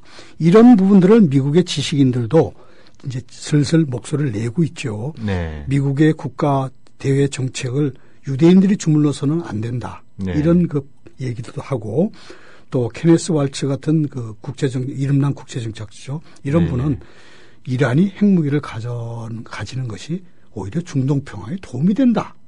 이런 식의 얘기를 하는 것은 결국은 미국 안에서도 분위기가 여태까지 우리는 유대인들한테 휘둘려 왔어. 그러니까 9.11 테러 같은 거 당한 거야. 이런 어떤 반성적인 목소리들이 나오고 있는 상황입니다. 그러니까 미국이 맹목적인 친이스라엘 정책을 고수하는 한 중동을 비롯한 전 세계 각지에서의 반미 감정은 쓸 수 있는 길이 없는 그런 어떤 그 셈이 되는 것 같은데요. 이제 또 한 가지 좀 이제 흥미로운 부분, 이란 핵 문제를 보면은 이걸 북핵과 비교하는 부분도 좀 있는 것 같아요. 이제 가령 이제 오바마 행정부는 이란과의 핵 협상에는 올인하고 있으면서 예, 사실상 올인하고 있죠. 네. 하메니한테 편지도 보내고 예, 굉장히 지금 대통령부터 이제 국무부 거의 뭐 전체인원이 다 달라붙어 지금 이란 핵 협상 타결을 위해서 노력을 하고 있는데 반면에 이제 북한에 대해서는 뭐 전략적 인내니 사실상 이제 예, 협상을 포기하고 있는 그런 상황이지 않습니까? 그러면서 이제 그걸 정당화하기 위해서 북한식 패턴이라는 표현을 쓰지 않습니까? 그러니까 북한이 협상을 해서 뭔가 양보를 얻어내면은 시간이 지나면 도발을 하고 약속을 파기하고 이런 과정들이 20년 동안 반복되었기 때문에 그런 패턴이 종식되지 않는 한 북한하고 협상하지 않겠다. 그건 이제 북한식 패턴이라는 표현을 오바마 행정부가 만들었는데요. 요 북한식 패턴이란 말을 네타냐후가 똑같이 쓰고 있습니다. 예. 봐라. 미국 너희들이 북한을 상대해봤는데 결국 속지 않았느냐. 이란도 북한식 패턴을 답습하려고 하니까 이란하고 협상해봐야 아무 소용없다. 뭐 이렇게 이제 그 얘기를 하면서 미국의 이란과 협상 타결을 좀 이제 회방을 놓고 있는 그런 양상들이 좀 벌어지고 있는 것 같아요. 네, 우리가 이제 북한하고 이란을 상황이 여러 가지로 사실은 비교하기가 좀 어려운 전혀 다른 상황이죠. 네네. 이란을 흔히 뭐 독재국가 또는 뭐 종교 독재국가 뭐 이렇게 미국의 이 정치학자들 중에는 이제 민주주의라는 그 틀을 여러 가지 이제 잣대를 대면서 이란은 헌법상 최고 종교 지도자 시아파 최고 종교 지금 이제 아야톨라 하메네이입니다만 그 사람이 헌법상 대통령보다 높은 자리에 있고 그래서 이건 민주국가가 아니야 그렇게 얘기를 합니다만 실제로 이란에 가서 이 사람들 어느 누구도 자유롭게 만날 수 있고 그 사람들이 자유롭게 정부를 비판하고 그거는 저도 북한을 잠깐 3박 4일로 다녀왔습니다. 거기서 사람들하고 어떤 자유롭게 얘기를 할 수 있는 그런 분위기는 절대 아니었어요. 그렇죠. 예. 그래서 참 좀 안타까운 부분이 있었는데요. 쿠바에 가면 카스트로를 싫어하건 미워하건 사람들이 다 자유롭게 얘기를 합니다. 그리고 이란에 가도 또 마찬가지고 그러니까 이란 사람들은 우리가 왜 비민주국가냐. 오히려 이스라엘이 비민주국가 아니야. 그건 사실은 이스라엘을 들여다보면 이스라엘 국민 4명 중에 1명이 아랍계인데요. 팔레스타인계. 그렇죠. 그 사람들이 완전 세컨드 클래스, 2등 시민으로 여러 가지 억압과 차별을 받고 그리고 이스라엘이 민주국가냐 할 때는 국내 정치 제도만 보면 뭐 선거를 통해서 나름대로 크네세트라고 하죠. 의회를 구성하고 뭐 얼핏 보면 민주국가이지만 뭐 선거를 통해서 의회를 구성한다고 민주국가라면 뭐 지구상에 비민주국가는 사실 없는 셈이죠. 그러니까 이스라엘이 비민주성은 이 국내적으로는 아랍인들을 차별하고 또 국외적으로는 침략적인 행위를 여러 번 했었죠. 뭐 작년에 팔레스타인 가자지구에서 해서 뭐 많은 사람 죽였습니다만 레바논도 걸핏하면 쳐들어가고. 그러니까 그런 어떤 국내 정치 상황과 국제 정치 상황에서 이스라엘 분의 행태는 결코 민주국가가 아닌데 이란은 그에 비해서는 굉장히 그런 부분에서는 민주국가. 그러니까 국내에서 자유롭게 선거도 하고 또 특별히 무슨 대외적인 어떤 침공을 하는 그런 어떤 깡패적인 모습도 안 보이고 그렇게 해서 이란의 어떤 그 국제 정치적인 위상은 미국과의 어떤 대결 관계 속에서 지금까지 경제 제재를 받아왔기 때문에 많은 한국인들이 이란 하면 이상한 무슨 탈레반 국가처럼 잘못 알 수도 있죠. 그러나 이란 사람들이 한국을 엄청 좋아합니다. 가보면. 또 그렇습니까? 왜냐하면 거기 대장금 한류 회평. 그래서 지난번에 송일국 씨가 그 이란에 한번 갔다가 오빠 소리 듣는데 아주 그냥 굉장히 즐겁게 지냈다 그래요. 그 주몽이라는 그리고 이란 사람들이 그 자동차도 프라이드라는 우리 기아 자동차 지금 이제 다른 버전으로 합니다만 옛날 프라이드 버전에 그거를 이란 사람들이 이란 자동차 3대 중에 한 대가 프라이드예요. 그렇게 하셨습니까? 엄청나게 많고 또 이란 젊은이들이 시집 장가 갈 때 LG나 삼성 전자제품 한 7-80% 사고. 그렇게 이란 사람들이 한국에 대한 어떤 이미지가 굉장히 좋은데 우리가 그 MB 정권 때죠. 이명박 정권 때 미국의 이란 제재 동참을 했죠. 그랬었죠. 예. 그러면서 이란의 그 서울에 있는 멜라니트 은행도 폐쇄를 시키고. 네. 그때 참 저는 안타까웠어요. 네. 한국의 중동 정책이 뿌리를 거슬러 가면 결국 그 미국의 중동 정책을 주무르는 유대인들이 있는데 네. 유대인들의 그 입김에 네. MB도 같이 그냥 딸려가서 그 장단을 맞추는 네네. 그런 모습이 과연 한국의 국가에게 도움이 될 것이냐. 네. 왜냐하면 우리는 이란으로부터 석유를 해마다 한 50억 달러치 들여옵니다. 네. 그리고 우리가 들여오는 석유의 한 10%가 이란산이었는데요. 네. 미국이 이란의 경제 제재를 아주 강화하면서 네. MB가 이명박 대통령이 거기에 또 동참을 하면서 지금 석유 수입량이 이란으로부터 한 5%밖에 안 돼요. 네. 근데 이란 사람들은 한국이 국가이익을 좀 챙기려면 너네 이럴 때 네. 이란에 좀 투자를 하면은 훨씬 더 좋은 조건으로 유전 탐사권도 가질 수 있을 텐데 이런 안타까움을 가지고 있죠. 아니, 자원 내교를 그렇게 강조하셨던 분이. 그렇죠. 그래서 그 안타까움. 이란에서의 그래서 지금 최대 수혜자가 누구냐? 네. 미국의 이란 압박의 최대 수혜자가 중국입니다. 네, 그렇죠. 그 중국 왕서방들이 한국이나 일본이 주춤하는 사이에 이란에서 이란의 유전 개발권, 탐사권 이런 걸 마구마구 지금 들여오고 있어요. 네. 이란의 최대 원유 수출국이 중국입니다. 그러니까 이게 국가 이익이라는 그 잣대로 보면 이란과 한국은 더 좀 가까워져야 이 상황에서 다른 나라들이 일본이 좀 주춤할 때 한국을 좀 우리 이익을 위해서는 우리 방식으로 외교한다. 이런 어떤 주체성 있는 그런 좀 아쉬운 부분이 있습니다. 네네. 그러니까 이게 이제 뭐 이란 핵협상의 어떤 이제 앞으로 그 추이 과정을 좀 예의주시해야겠습니다만, 만약에 협상 타결이 안 돼서 미국 주도의 대이란 제재가 강화되면 한국 경제도 여러모로 좀 어려움을 겪을 수밖에 없지 않겠습니까? 그렇죠. 그러니까 지금 미국 의회에서 마련하고 있는 대이란 제재법의 아주 핵심적인 조항 중에 하나가 미국 기업뿐만 아니라 해외에 있는 기업들, 외국 기업들이 이란과 금융 거래 시 그에 대해서 이제 제재를 가하는 그런 어떤 조항들도 들어가 있기 때문에 이란 핵협상의 실패로 돌아갈 경우에는 한국 경제에도 굉장히 큰 어려움이 야기될 수 있겠죠. 우리가 벌써 이미 잊었습니다마는 1979년에 이란 이슬람 혁명 이후에 제2차 석유 파동을 겪지 않았습니까? 그러면서 1980년에 우리 한국 경제가 마이너스 5% 성장 뒷걸음질 쳤죠. 네네네. 결국은 이란의 어떤 그 정치적 안정이 유가와도 매우 관련이 있고 중동 유가 전체에 이란이 차지하는 비중도 만만치 않고 이란이 세계 4위의 석유 매장 국가이기 때문에요. 그렇기 때문에 이란이 이 안정하는 것이 이란의 평화가 오는 것이 한반도에도 도움이 된다. 그래서 이란을 불안하게 하는 어떤 미국의 잘못된 경제 제재 압박과 그 뒤에 숨은 이스라엘의 어떤 그 음모적인 모습 그런 부분에 대해서 우리 한번 더 생각해보는 계기가 됐으면 좋겠습니다. 그러니까 정말 우리 한국이 이미 뭐 경제력과 군사력은 뭐 세계 10위권에 육박할 정도로 굉장히 좀 이 덩치는 굉장히 커 있는데. 하드웨어는 굉장히 성능이 좋습니다만 소프트웨어 그리고 그 소프트웨어를 다룰 수 있는 어떤 이 두뇌 이런 것이 여전히 그 미진한 상태를 벗어나지 못하고 있다는 것이 바로 이란 문제에 대한 한국 정부의 어떤 태도를 볼 때도 이제 거듭 확인이 되는 것 같은데요.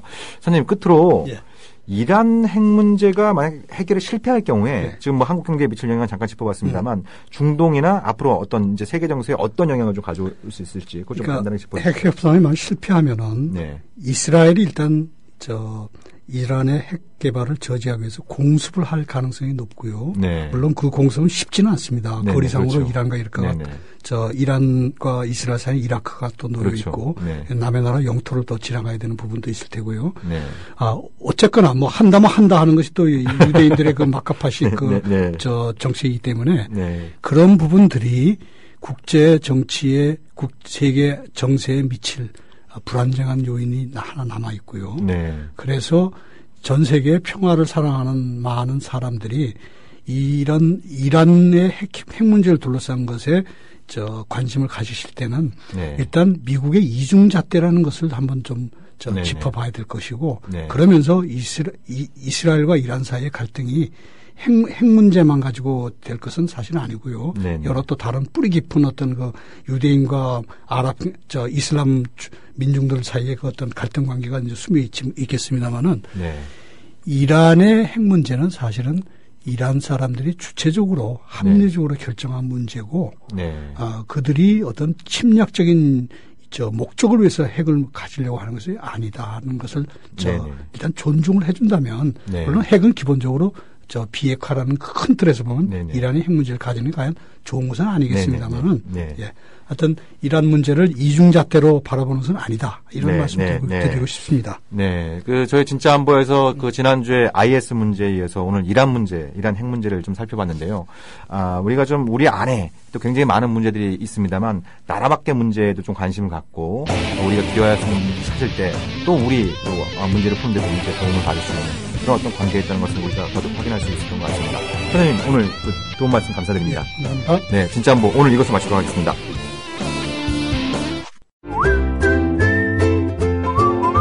국민라디오 팟캐스트 응원하는 가장 쉬운 방법 아시나요?